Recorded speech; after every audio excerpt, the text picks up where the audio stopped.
Hello, this is Teresa again, and this is me doing the third and final video on the cause of suppression. Now, before I get into it, I want to cover a few points. I did realise in video 1 and 2, I didn't properly introduce myself. So, my name's Teresa Kane. I'm a mum. I've got 3 children. I've got an adult daughter and I've got 2 sons who are still quite little, young.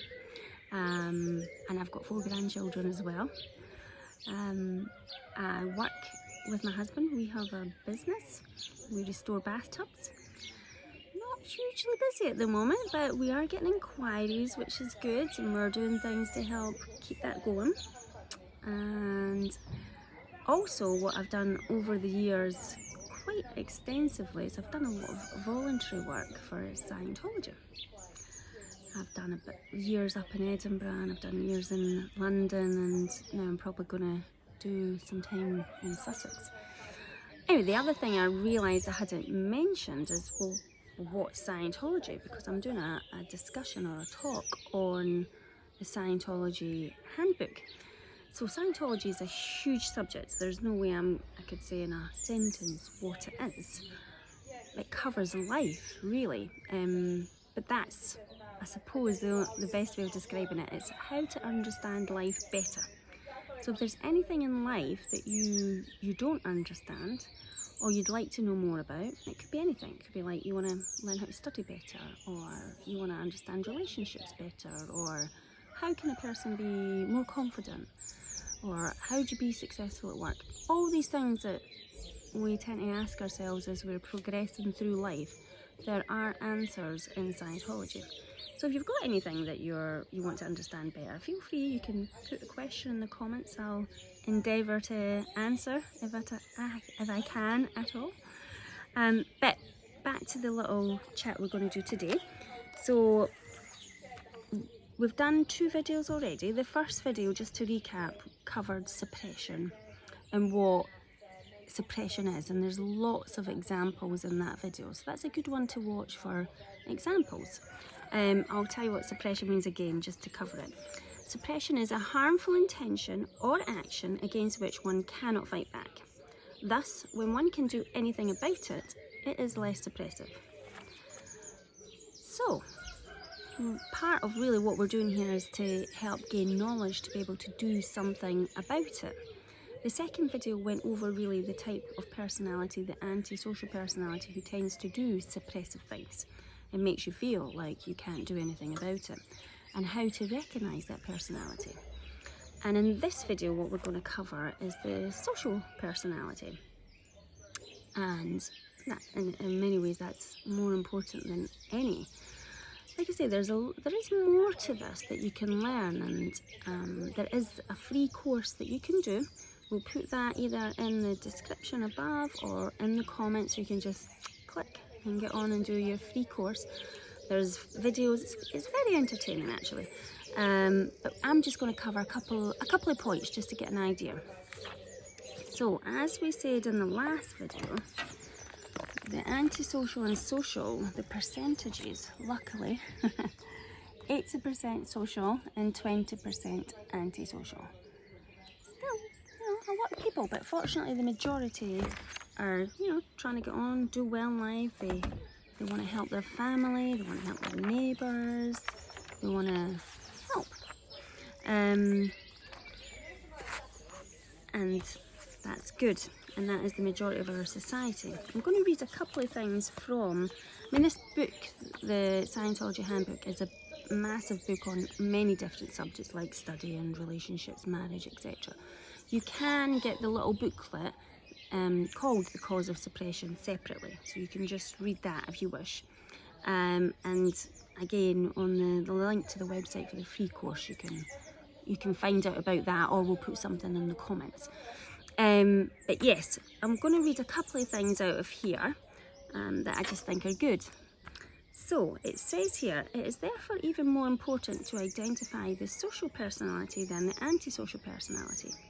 One then avoids shooting the innocent out of mere prejudice or dislike, or because of some momentary misconduct. Well, That is important. I don't know about you, but I've been shot for momentary misconduct and I've certainly been shot out of prejudice or dislike. You know, there's times where I just couldn't, you know, I had a point, and I've come across the odd person who's like, they just couldn't really deal with me continuing to talk. So it is important when you're dealing with people to identify the social personality, because that's the guy that really needs to be helped, and it's almost mad. It's a responsibility to help them. If you can help that person, you're helping yourself, you're helping get on, right? There's this other bit which is also extremely good. All majority rules, civilizing intentions, and even the human race will fail unless one can identify and thwart the antisocial personalities and help and forward the social personalities in the society. For the very word society implies social conduct, and without it there is no society at all. Only a barbarism with all men, good or bad, at risk. So that's really actually going over again what I was saying, like these are the guys to help.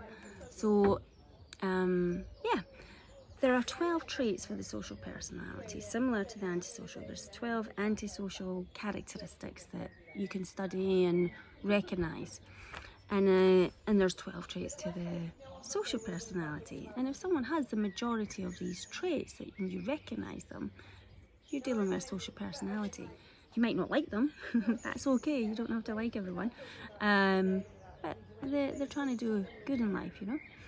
Anyway, I'll read a couple of them. This one I like. The social personality is eager to relay good news and reluctant to relay bad. He may not even bother to pass along criticism when it doesn't matter. He is more interested in making another feel liked or wanted than disliked by others, and tends to err toward reassurance rather than toward criticism.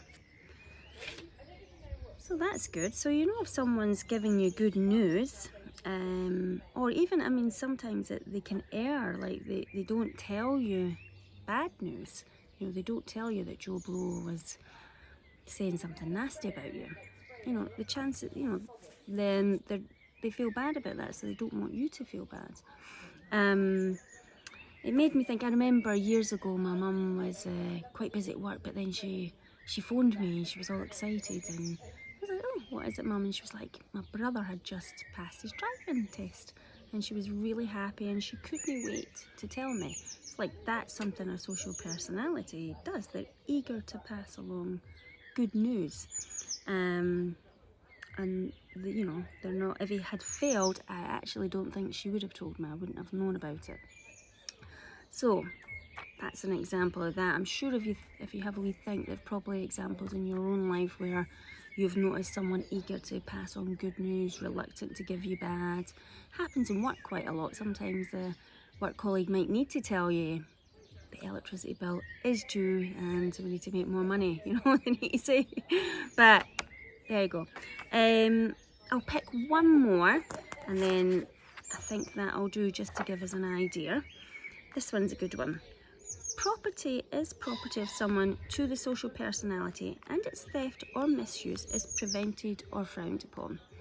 Now I can think of, that made me think of a couple of examples, one way, one the other. I was actually watching a Facebook video, I don't know why, but I was. And but it was this homeless guy who'd noticed that a car was, the window was open and there was a computer and an iPhone, and in actual fact it was staged. He never knew that, but he actually sat and waited at the car for almost an hour, and then someone came along and they were suggesting to him, look, why don't we steal that? And he spent a good 10 minutes talking this guy down from not stealing. Definitely a social personality, and he even explained why it wouldn't be a cool thing to do and not worth it. Anyway, it was a setup. The guy who tried to get him to steal actually was just doing one of these social video things. But it still gave a good example. It's someone who truly, like, property is property, that belonged to someone else, and it'd be like going into their house and stealing. It's just the same, you wouldn't do it. then the other thing that I thought of right away was I had this friend, I think I mentioned her in probably both of the other videos, my friend that I had for about 6 months. She was a bit of a kleptomaniac actually, she just stole things. And I remember one time we were at her daughter's nursery, and we must have been early, which was unusual. And so we're waiting, and there's a little kind of area where you could have a cup of tea and a biscuit, and they had all these things out. And she's like, chuck that kettle in your bag, because I had a big bag. I was like, no. She's like, go on, take it. And I'm like, no. She's like, but there's nobody here. It's like, I know, but I've got a kettle. So have you. It wasn't like she needed this kettle. There was just no reason to steal this. Anyway, she ended up taking some tea bags, and she stole something. But it was one of those like bizarre situations where it's like, you know, this is sort of something that maybe a kid would do. You can kind of you know, kids can sometimes do things like that, and it's just for a bit of a giggle. But this was a grown woman, and it was really strange. But so property was not property for her that was to be respected. It was all hers really, basically. Anyway, that's a couple of examples, kind of both way of the social antisocial personality.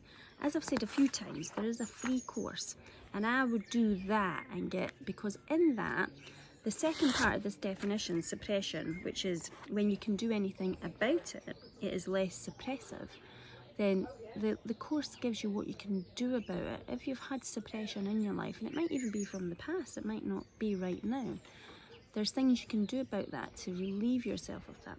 Or if you have suppression in your life right now, there's things you can do, and the little course covers that. So I'd recommend you do that. Anyway, I hope you enjoyed that little chat, and if you've got any questions, just put them in the comments below. Thanks, bye.